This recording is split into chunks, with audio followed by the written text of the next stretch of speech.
अस्सलाम वालेकुम गाइस, कैसे हैं आप सब। होप सो आप सब लोग बिल्कुल ठीक होंगे। जैसे कि आप लोग जानते हैं कि हमारे चैनल एजुकेशन की वीडियोस के हवाले से होप सो आप लोगों को तमाम वीडियोस समझ आ रही होंगी।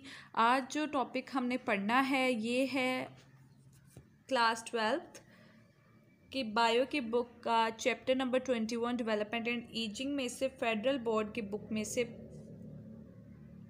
Post natal development. हम अपना टॉपिक स्टार्ट करते हैं। Okay, postnatal development. Further development of a young one after birth is called postnatal development. जो young one की birth के बाद जो development का process start होता है ना, उसे हम कहते हैं postnatal development.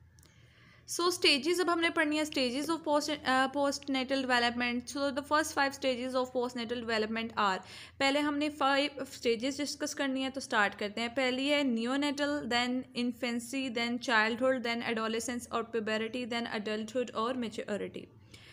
ये 5 स्टेजेस हैं जो कि पोस्टनेटल डेवलपमेंट के बाद होती हैं। उसके बाद हमारे पास ये बॉक्स है जो कि इतना इंपॉर्टेंट नहीं है। नेक्स्ट कैंसर के बारे में कुछ एक्स्ट्रा रीडिंग इन्फॉर्मेशन दी गई है जिसे हम पढ़ लेते हैं। Cancer is the class of disease characterised by out of control cell growth. जो कैंसर होता है ना, वो एक ऐसी डिजीज़ की क्लास है जो कि out of control cell growth की वजह से होता है। They are more than 100 different types of cancer. 100 से ज़्यादा डिफरेंट टाइप्स के कैंसर के डिजीज़ होते हैं। Most cancers are named for where they start. बहुत से कैंसर्स का नेम वहाँ से रखा जाता है जहाँ से वो शुरू होते हैं। For example lung cancer starts in lungs, जिस तरह लंग कैंसर लंग्स में स्टार्ट होता है। And breast cancer starts in breast, और जो ब्रेस्ट का कैंसर होता है वो ब्रेस्ट में स्टार्ट होता है। Cancer harms the body when altered cells divide uncontrollably to form lumps or masses of tissues called tumours. जो कैंसर होता है ना, वो हार्म करता है बॉडी को जब ये जो ऑल्टर्ड सेल्स जो होते हैं ये बहुत ज़्यादा डिवाइड हो रहे होते हैं लम्स बनाने के लिए या फिर मैसेज के टिश्यूज़ बनाने के लिए, जिन्हें हम ट्यूमर्स कहते हैं। Except in the case of leukaemia, इसमें एक एक्सेप्शन आती है हमारे पास लिकीमिया के केस में। Where cancer prohibits normal blood function, जहाँ पर जो कैंसर है वो नॉर्मल ब्लड के फंक्शन को रोकता है by abnormal cell division, abnormal cell को डिवाइड करके in the blood stream, blood की स्ट्रीम में या फिर नालियों में। ट्यूमर्स कैन बी बिनाइन और मैलिगेंट। ट्यूमर बिनाइन भी हो सकता है और मैलिगेंट भी हो सकता है। Benign tumours are not cancer while malignant ones are.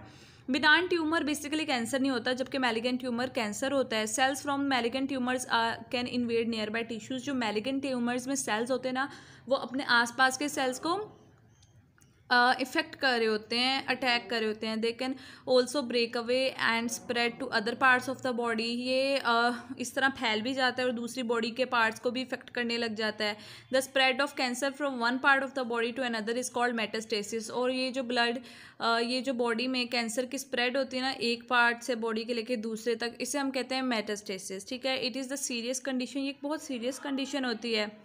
That is very difficult to treat, जो कि बहुत मुश्किल होता है इसको मतलब कि ट्रीट करना, क्योंकि इसका क्योर बेसिकली अवेलेबल नहीं होता।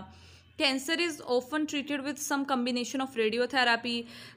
तो इसके ट्रीट के लिए हम कभी कभार क्या करते हैं, कुछ रेडियोथेरापीज, रेडिएशन थेरापीज़ के जो कम्बिनेशंस हैं ना, उनको यूज़ कर रहे होते हैं हम कैंसर को क्योर करने के लिए। उसके ट्रीटमेंट में सर्जरी को हम यूज़ करते हैं, कीमोथेरेपी को, और टारगेटेड थेरेपी या फिर टारगेटेड थेरेपी को। इन प्रोसेसेस को हम यूज़ करते हैं। तो इस तरह से जो कैंसर है उससे may be, it is not sure, 100% sure नहीं है हम, लेकिन इस प्रोसेस से कुछ हद तक अगर हम अर्ली स्टेज पे कैंसर को रिकग्नाइज कर लेते हैं तो हम कंट्रोल कर सकते हैं।